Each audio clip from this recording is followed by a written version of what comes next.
creo que inmediatamente después que ganó el premio Nobel. Mira, aquí a donde estoy, en esta mesa donde estoy, en mi casa en Río de Janeiro, yo fui testigo de una de sus creaciones, Los 12 Cuentos Peregrinos. Para hacer un libro de cuentos se hace un cuento, después del segundo cuento, después del tercer cuento y por ahí va. Él escribía los 12 cuentos a la vez, brincando de uno para el otro. A mí me pareció un método de creación literaria muy personal y también que tenía mucho que ver con el Gabo. Gabo era como un volcán, ¿no? Todo el tiempo estaba riéndose del mismo, de la gente y del mundo. O sea, yo podría quedarme aquí durante horas contando las cosas del Gabo en ese sentido, ¿no? En su relación de alegría con la vida. Tenía la seguridad de su propia inmortalidad, o sea, sabía que era una persona que permanecería para siempre, o sea, la muerte era apenas un accidente. Nos dejó pensando el primer tramo de nuestro programa, voces de cambio y también voces que cambian, porque hay un giro abrupto entre los prejuicios que funcionaban al principio contra Bolivia como con el resto de América Latina, con los intereses que fueron atacados, entre comillas, por parte de los gobiernos que decidieron quedarse con sus recursos naturales, porque les son propios, y lo que finalmente es ese reconocimiento que advertíamos en el final del primer tramo de nuestro programa, porque la economía en Bolivia ha funcionado de una manera que van a ver ustedes en números a continuación y luego en palabras de Evo Morales en la explicación. Bolivia registró en 2013 un crecimiento del 6,7%, la mayor tasa en los últimos 30 años. El presidente Evo Morales atribuye dicho crecimiento al diseño de economías propias. En su informe anual de revisión de la economía boliviana, conocido como Artículo 4, el Fondo Monetario Internacional destaca este sólido desempeño económico y señala que las perspectivas a corto plazo son favorables. Cuando los organismos internacionales aplauden éxitos como estos, hay que tener cuidado, ya lo ha advertido el propio presidente Morales, pero eso no quita al mismo tiempo que estos organismos, que son bastante críticos políticamente a un gobierno como el de Evo Morales, al mismo tiempo no reconozcan los datos fríos de la realidad. De acuerdo a sus previsiones, el Producto Interno Bruto de Bolivia crecerá 5,4% este año, una corrección de 0,4 puntos al alza respecto al estimado del Fondo Monetario en octubre pasado.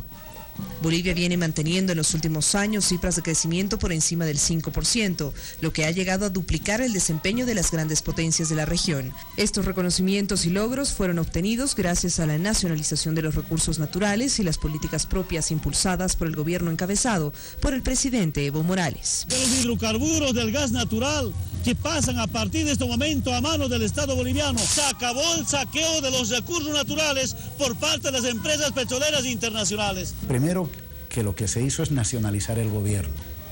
O sea, el gobierno era un gobierno, todos los gobiernos en Bolivia han sido gobiernos transnacionales o gobiernos del sector privado, independientemente si eran civiles o eran militares. Entonces nacionalizamos el gobierno y en segundo lugar lo que se hizo es emprender la nacionalización de los recursos naturales. Una característica muy clara es que este modelo se basa en el aprovechamiento de los recursos naturales. Por lo tanto, lo que aquí discutimos es quién genera el excedente, dónde, en qué sectores se genera excedente económico en Bolivia y quién se los apropia. Estos excedentes que se generan, que están en manos del Estado, no tienen apropiación privada, sino apropiación social de esos excedentes a través del Estado. Nuestro vicepresidente decía, antes, ¿quién manejaba la economía nacional? Los Chicago Boys. Ahora son Boliviano Boys el que maneja la economía nacional. ¿Cuánto coraje hay que tener para ser un estadista de un país que, como la mayoría de los de América Latina, estaba resignado a vivir de rodillas frente a esos intereses de las empresas internacionales, de los gobiernos que están detrás de esas empresas apoyándolos, del periodismo internacional, el neoliberal, que constantemente ataca cualquier medida que tenga que ver con el pueblo, con nuestros pueblos. Entonces hay que enfrentarse a todo eso, hay que tener coraje. Por ejemplo, el de Evo Morales, que nos atendió especialmente en Voces de Cambio. Ha sido tan importante la recuperación de nuestros recursos naturales, especialmente los hidrocarburos, el petróleo, el gas. Eso ha sido clave para mejorar la economía nacional. ¿Y cómo era antes? Antes, cuando como dirigentes sindicales pedíamos a los gobiernos la nacionalización, la respuesta era, si nacionalizamos no va a haber inversión. Y no va a haber empresas privadas, empresas transnacionales que inviertan en Bolivia. Pero además de eso, nos decían que el petróleo y el gas es de los bolivianos, cuando está bajo la tierra. Y cuando sale de la tierra ya no es de los bolivianos. Ahí inventaron un término llamado boca de pozo. En los contratos, ¿qué dicen? El titular adquiere el derecho de propiedad en boca de pozo. Sale y ya no eran los bolivianos. Y del 100% de los ingresos, 82% para las petroleras internacionales y 18% para los bolivianos. Desde el momento que decidimos nacionalizar, cumpliendo un mandato del pueblo boliviano, dijimos, ahora, dentro y fuera de la tierra, el gas es de los bolivianos. Segundo, costó hacer estudio, no solamente nacional, sino internacional. Mi gran deseo era que ahora los bolivianos se queden con 82% y las petroleras con 18%. Yo quería saber si con 18% todavía tienen utilidades. Hasta nuestros técnicos bolivianos decían, no va a soportar. Máximo aceptaron 70-30. 70 para los bolivianos, 30 para las petroleras. Y tuve que acudir a algunos expertos, españoles, venezolanos, cubanos, de otros países, ¿no? Que nos diga, a ver si con 18% pueden tener utilidades. Lo que siempre dijimos, socios, no patrones, socios, no dueños de otros recursos naturales.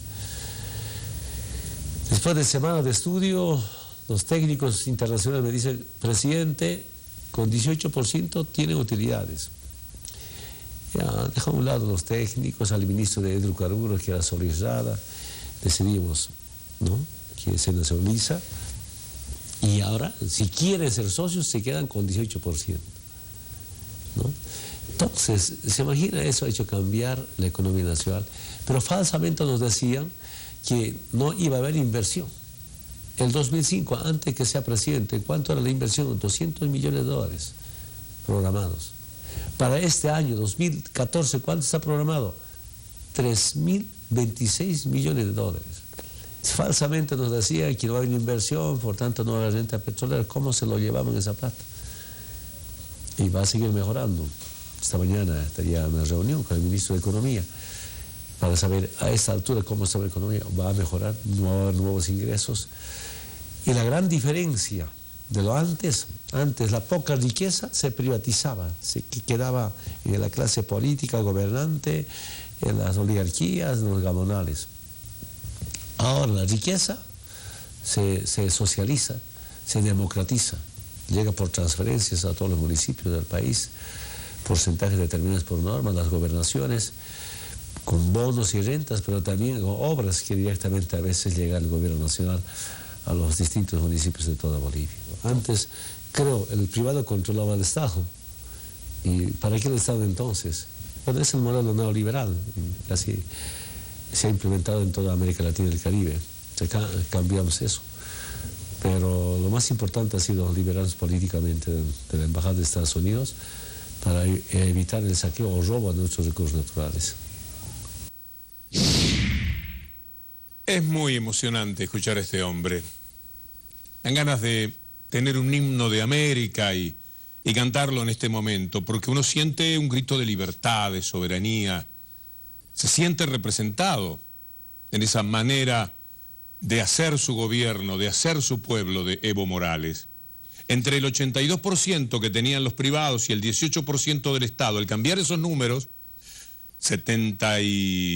82% para el Estado y el resto para los privados, el 18%. La diferencia es algo quizás asombroso para los propios bolivianos que van a ver a continuación. Pero esta es la realidad. Los recursos propios, aprovechados por los propios pueblos, por sus dueños, y no por aquellos que, increíblemente, los habitantes de cada uno de estos pueblos, las élites dominantes, se entregan a los poderes internacionales para estar mejor ellos. ¿Dónde está el amor por sus pueblos de esas élites que permitieron durante décadas y décadas que lo bueno de Bolivia se fuese hacia otros países? Que el producto natural, lo que Dios le había dado, si ustedes creen en Dios, al pueblo boliviano fuera aprovechado por otros. Miren ustedes, ahora mismo, la diferencia que hay. Atención, Bolivia, vamos a ser testigos del lanzamiento del primer satélite boliviano. 8, 7, 6, 5, 4, 3, 2, 1, inición. Ya ha comenzado, amigos, a subir el cohete con una llama que se está subiendo hacia el cielo. Es de este satélite Tupac Katari que lleva el primer satélite boliviano. La puesta en marcha del satélite ha hecho que, por ejemplo, el acceso al Internet, la tarifa de Internet haya disminuido en un 80%. Está haciendo que hasta una determinada cantidad de cable, de televisión por cable, sea gratuita, como punto de partida para todos los bolivianos, gratuita. Ciertamente, la apuesta de Bolivia no solo es la exportación. La apuesta de Bolivia es generar también recursos a partir de ensanchar la economía interna, la demanda interna, y creo que eso es otro de los éxitos de la economía boliviana. ¿Cómo lo han hecho? ¿Qué es lo que llevó adelante Evo Morales? Parece sencillo en la explicación que él va a dar. Es una cuestión de pensarse soberanamente. Ahí está, sencillamente, el secreto que le permite ahora a Bolivia tener un satélite que democratiza las comunicaciones y las posibilidades de comunicarse de los bolivianos. Veamos cómo explica Evo lo que es este ascenso portentoso de la economía de Bolivia.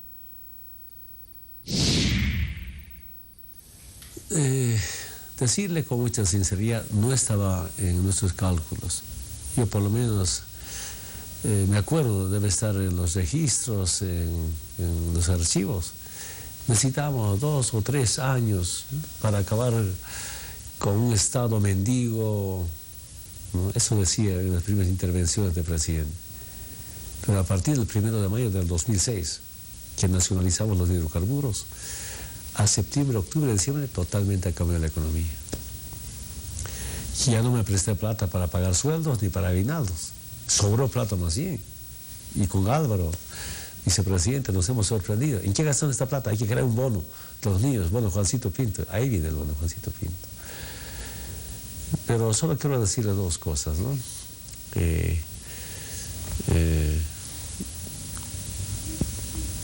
Si tengo un mandato del pueblo, me refiero electo con voto del pueblo para asumir una responsabilidad, esa responsabilidad es algo sagrado, noble.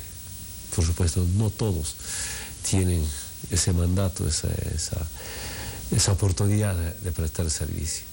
Y a partir de ese momento, por lo menos siento y sentimos junto con el compañero Álvaro haber cambiado la imagen del político. Antes el político siempre era visto como un delincuente, farsante, hasta maleante. Ahora la política no es negocio ni beneficio, sino servicio, esfuerzo y más compromiso con el pueblo. Segundo tema, en mi caso sentí que pensar que el pueblo es mi familia, Bolivia es mi vida, es lo profundo. Y si piensas eso, a veces necesitas sueño, es trabajar, pensar nuevas propuestas. Y si yo vengo de tan abajo, pues sigue pensando que todavía hay niños, como el niño Evo de aquellos tiempos. Hay jóvenes que quieren estudiar, pero no pueden estudiar por razones económicas. Es que es pensar, trabajar.